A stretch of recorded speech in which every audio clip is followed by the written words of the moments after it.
Aí, gurizada medonha, como vocês estão? Tudo bem? Eu hoje falei com o Wellington, ele é, disse que vocês gostaram muito dos vídeos que eu gravei, os anteriores. Fico muito feliz. Eu acho que esse aqui é o vídeo número 5, se não me engano. Não sei se é o 4 ou se é o 5. Vou dar uma olhada depois, mas eu vou mandar 7 vídeos de 7 temas que eu separei, que eu achei que seriam mais interessantes para vocês. Eu espero que vocês estejam bem, espero que vocês estejam aí assimilando as lições que eu passei. Hoje eu gostaria de falar sobre uma coisa muito importante, muito interessante e que foi esquecida pela humanidade durante um tempo. Durante um tempo fizeram a gente acreditar que as coisas antigas elas não tinham mais valor, que a sabedoria dos nossos antepassados não tinha mais valor. E vocês sabem que isso aconteceu muitas vezes com a minha mãe e com os meus avós.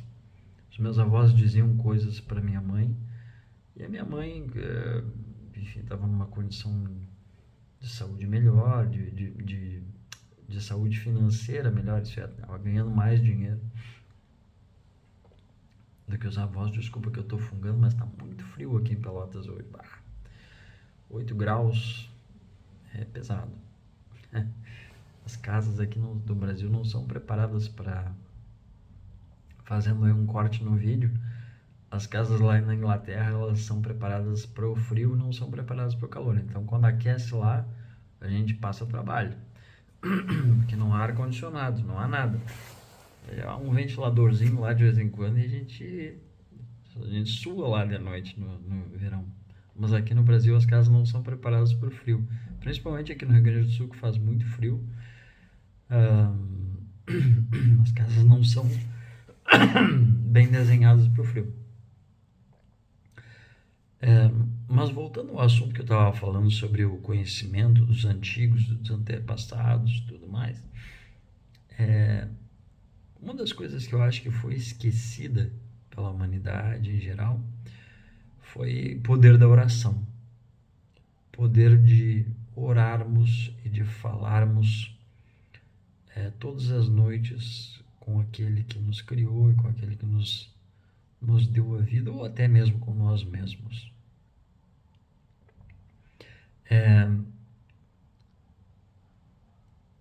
A minha avó, eu me lembro dela, todos os dias ela ligava o rádio, uma rádio local lá em Camacota, onde eu era. Ela morava para fora. Eles tinham uma fazenda, meu avô e minha avó. Todos os dias ela ligava aquela rádio, que eu achava aquilo um saco, na verdade, porque eu não entendia o que estava acontecendo. Só muito mais tarde que eu fui entender o que se passava. Então ela ligava a rádio e aí passava a Ave Maria, que era às 6 horas, era a hora da Ave Maria. Isso passava no Brasil, acho que em alguns lugares ainda passa. E aí eles ficavam rezando uma hora inteira, e ela rezava um terço. E ela sentava ali, às vezes ela estava trabalhando, fazendo alguma coisa de casa, e eu ouvia aquilo, eu até saía de dentro da cozinha, porque eu não gostava daquele, da, sei lá, não entendia o que estava se passando, então eu saía. E a minha avó ficava lá, Ave Maria, cheia de graça, Senhor é convosco. Não. E a minha avó sempre foi uma pessoa que trabalhou muito, cuidou muito da família, passou muito trabalho. Naquela época, as mulheres, quando casavam, elas tinham uma sina de cuidar da família e de criar os filhos. Então, era uma vida muito dura, de cortar lenha de manhã para acender o fogão a lenha e de cozinhar e lavar e passar para 6 filhos mais um marido. E às vezes, quando chegava a visita em casa, ainda tinha que fazer café e bolo e pão e tudo mais. Minha avó era uma máquina de trabalhar. E era uma senhora de muita força. de muita resistência. Minha avó resistiu a uma loucura de sofrimento, de agruras que eu não entendo como é que ela conseguiu. Mas eu me lembro que ela rezava muito, assim, ela falava muito, ela rezava e rezava e rezava e rezava. E um dia ela estava me botando para dormir, minha avó foi minha segunda mãe. Um dia ela estava me botando para dormir e ela me ensinou uma oração que até hoje eu sei. E que eu gosto muito dessa oração, primeiro porque foi passado com carinho pela minha avó, e segundo porque ela me disse assim: meu filho, todos nós nesse planeta temos um anjo da guarda. E o anjo da guarda, a gente tem que falar com ele. Ela me disse: a gente tem que pedir para ele nos proteger. Então, todas as noites antes de tu dormir, tu fala com o anjo da guarda e pede a proteção dele. E ela me ensinou essa oração que eu vou ensinar no fim aqui do vídeo. E eu passei assim, eu ouvi aquela oração e tudo mais, mas passei muitos anos sem fazer aquela coisa do anjo da guarda. Desculpa, minha voz não tá boa hoje. E aí eu me mudei para Londres, me mudei para Portugal, depois me mudei para Londres. Teve uma época lá em Londres que eu estava passando uma fase muito difícil da minha vida, em que colegas de trabalho estavam me atacando, pessoas queridas estavam me atacando, eu não estava entendendo por quê.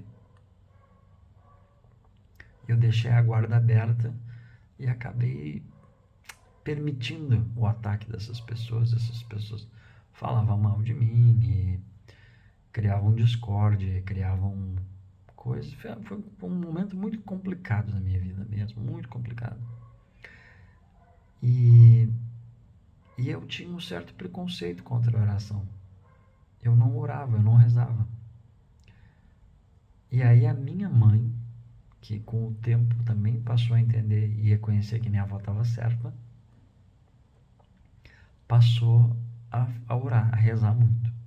Hoje em dia ela reza muito. Ela ora todos os dias, muitas vezes. E aí eu passei a fazer a oração da minha avó. Essa oração que a minha avó me ensinou. E eu senti que as coisas melhoravam quando eu fazia, daqui a pouco eu me esquecia, e não tinha disciplina e tal, e a vida estava difícil, eu acabava não fazendo. E perdia o fio da meada de novo. E aí então a minha mãe falava muito: Gustavo, faz a oração, faz a oração. E aí comecei a me lembrar da minha avó, e comecei a fazer mais e mais e mais e mais. Só que depois eu comecei a ver que vários artistas de televisão e cinema também falam a mesma coisa. Que a primeira coisa que eles fazem é a oração e a última coisa que eles fazem é a oração. Orar e falar com o Criador e até falar com nós mesmos tem um poder muito grande. Depois eu fui ler em vários livros de filosofia de vida, um dos quais uma delas eu ensino, foi me lembrar disso, dizia que palavra é poder, palavra emitida é poder. Ou também chamam de palavra mantra, e mantra é poder. Então, ao emitirmos uma palavra, quando nós fazemos ela com sentimento, ela tem muita força. Tem força dentro da gente, tem força com as outras pessoas. E então eu passei a orar. E aí eu não parei mais de orar. Todos os dias eu faço. E esses dias eu estava assistindo uma palestra do Mark Wahlberg, que é um artista de TV bem famoso aí de Hollywood, se vocês procurarem o nome dele. Mas é um desses caras assim, um desses bonitões, que ele é super famoso. E ele disse assim, ele disse que ele aprendeu que a vida dele começou a ficar boa depois que ele passou a rezar. E rezar muito.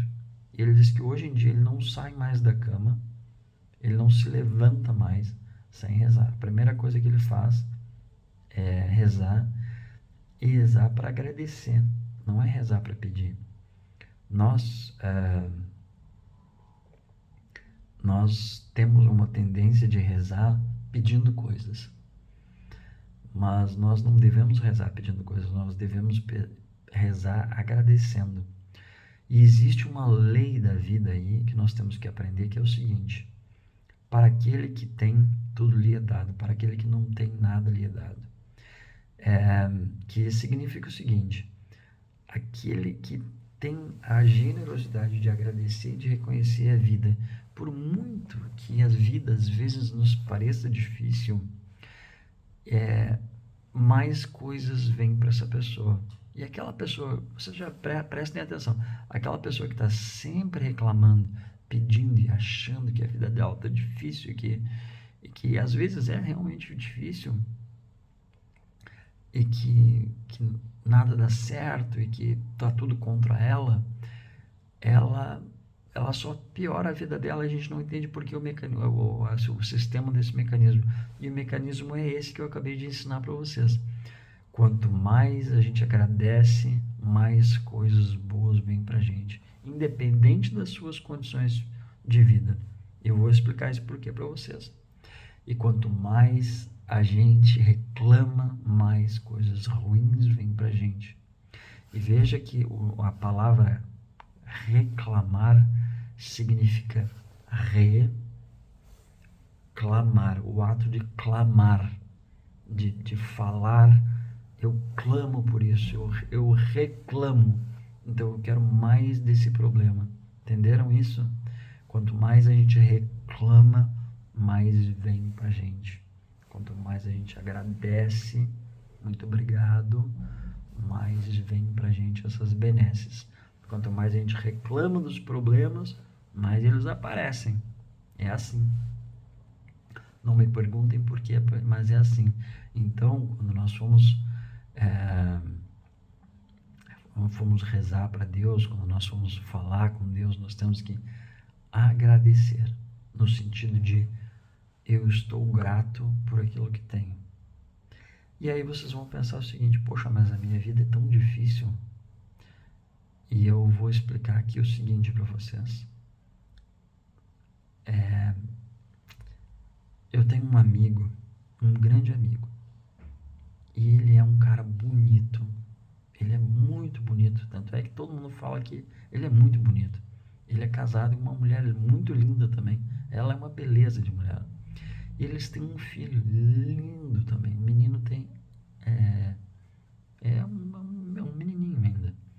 E a criança é linda, saudável, forte. Eles têm um bom apartamento, estão comprando outro. Os dois têm bons carros, os dois têm bons empregos, os dois são saudáveis. Isso é, a vida deles é muito boa, eles viajam, eles têm acesso a tudo que uma pessoa pode querer ter hoje em dia, a telefones celulares da melhor marca, computadores, viagens, carros, casas bonitas. E esse cara acha que ele é profundamente infeliz. Por quê? Porque ele está sempre reclamando. Aliás, ele não acha que ele é infeliz. Ele tem a absoluta certeza de que ele é infeliz. E quanto mais infelicidade a gente acha que a gente tem, mais ela vai aparecer. Pode ter certeza disso que eu estou falando para vocês. Quanto mais gratidão nós temos, melhor torna-se a nossa vida. E esses dias eu estava meio incomodado com umas coisas que tinham me acontecido e eu, poxa, Gustavo, eu comecei a falar comigo mesmo: eu não posso me deixar, eu não posso ensinar os outros a sentir gratidão e eu estar aqui achando que minha vida está ruim porque algumas coisas não deram certo no meu dia. Tem dias que as coisas não vão dar certo, tem anos que as coisas não vão dar certo. E nós temos que fazer o exercício de gratidão e entender que a vida é boa. E aí eu me lembrei assim: o que eu posso me sentir grato? E foi muito ruim, porque eu custei a achar coisas para eu me sentir grato. E aí eu me senti, pô, eu tô vivo. Eu tô vivo. E a vida é uma benesse de Deus. A vida é uma coisa muito boa. A vida nos foi dada de presente e uma das coisas boas. Isso que mais eu posso me sentir grato? É isso, poxa, eu me lembrei do meu pé. Mas o que tem no meu pé? Qual é a história do meu pé? Uma vez eu tive um acidente de cavalo lá no campo, onde eu amava aquele campo, e um cavalo caiu por cima do meu pé e arrebentou com o meu pé. Eu fui levado para um hospital e tudo mais, e os médicos disseram, olha, disseram para minha mãe, não disseram para mim, nós vamos reconstruir o pé dele, do seu filho, mas a gente não garante que ele vai sobreviver, que esse pé vai sobreviver, talvez nós vamos precisar amputá-lo. E a mãe me falou isso. A mãe me falou, olha, reza porque teu pé está em possibilidade de ser amputado. E eu, uau, nunca aquele pé, imagina um pé, nunca aquele pé me foi tão valoroso, me foi tão importante. E eu rezei, graças a Deus, meu pé foi salvo, e eu usei meu pé para agradecer eu ter o meu pé. Foi muito bom eu ter o meu pé e ter a minha mão e ter os meus olhos funcionando, ter a minha boca, os meus dentes, tudo funciona muito bem no meu corpo. E quanto mais a gente se sente grato pelas coisas, mais legal a vida se torna. Ah, mas eu não tenho nada para me sentir grato. Olha, eu tenho meu chimarrão aqui. Eu tô tomando meu chimarrão. Eu amo o meu chimarrão. E é uma coisa simples, é água quente e um chá. É isso. É isso aqui. Torna a minha vida muito gostosa. O fato de eu poder falar com vocês e dizer para vocês que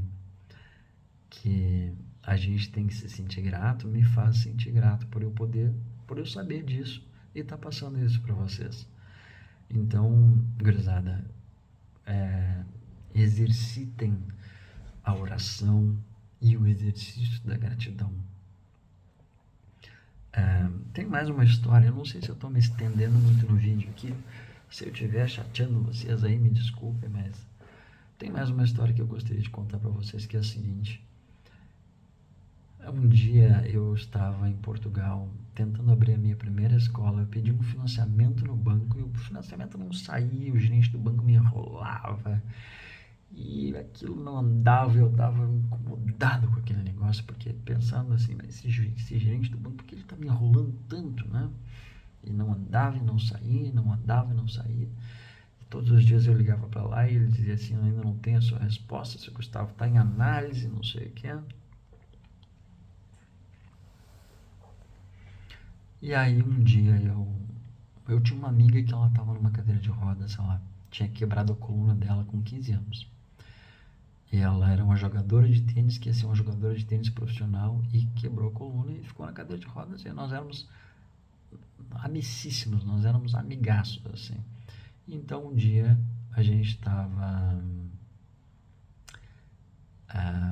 na praia, ela pediu para ir na praia, nós sentamos assim na frente do café, um finalzinho de tarde, assim, tipo umas 5 horas, e o sol tava, não sei se tava se pondo no mar, era uma coisa assim, tava lindo o entardecer ali. E eu, olhando para aquela cena com café na mão, naquele lugar, melhor é impossível estar até, tava tudo perfeito, o clima tava bom, o lugar tava bom, o café tava bom, o mar tava lindo. E eu, puta, que esse financiamento não sai, mas que saco, eu pensando, né? E aí eu ouço a minha amiga numa cadeira de rodas, tomando o cafezinho dela, dizendo assim, ó. Ela tava assim, ai, tá tão bom aqui, né? E eu olhei pra ela, e olhei pra minha atitude mesquinha com relação à vida. E aquilo foi uma das maiores lições que eu tive na minha vida, porque ela, mesmo numa cadeira de rodas, mesmo com todas as dificuldades que ela estava passando na vida dela, ela também não tinha pai nem mãe, então é uma menina que passou muita coisa na vida. Mesmo com tudo aquilo que estava acontecendo, ela conseguiu sentir-se grata por aquele momento, e eu não conseguia. Então a partir dali eu passei a ser mais humilde, não achar que o mundo me deve tanta coisa, e passei a me sentir grato com as coisas pequenas da vida, com as coisas mais simples da vida, como um canto de um pássaro, uma brisa, um dia ensolarado, um chimarrão que eu amo tanto, conversar com os meus amigos, comer uma comida gostosa, tomar um copo d'água, coisas simples da vida que nos trazem gratidão, que essas são as verdadeiras grandes coisas da vida. São os nossos amigos, é a nossa comida, é a nossa água, é às vezes a nossa cama quentinha, que nos faz as melhores coisas da vida, não grandes coisas como carros, joias, passagens e viagens, etc. e tal. Isso não faz a vida ser grande. E era isso que eu queria deixar para vocês hoje, a rezar muito, rezar com força, com fé e gratidão. E aqui vai a oração. E minha avó me ensinou assim: Santo anjo do Senhor, meu zeloso protetor, se a ti me confiou a piedade divina, me guarde, me governe, me ilumine. Amém. Em nome do Pai, do Filho e do Espírito Santo. Amém. E aí eu passei a fazer essa oração, eu nunca mais deixei de fazer ela. Eu faço sempre um Pai Nosso, uma Ave Maria e o Santo Anjo do Senhor. E gosto muito e me sinto muito bem quando faço. Então, era essa a minha mensagem de hoje. Muito obrigado. Espero que vocês tenham um bom dia. E parece que o Wellington vai marcar aí uma aula pra gente conversar e tudo mais. E é isso, gurizada. Muito obrigado, viu?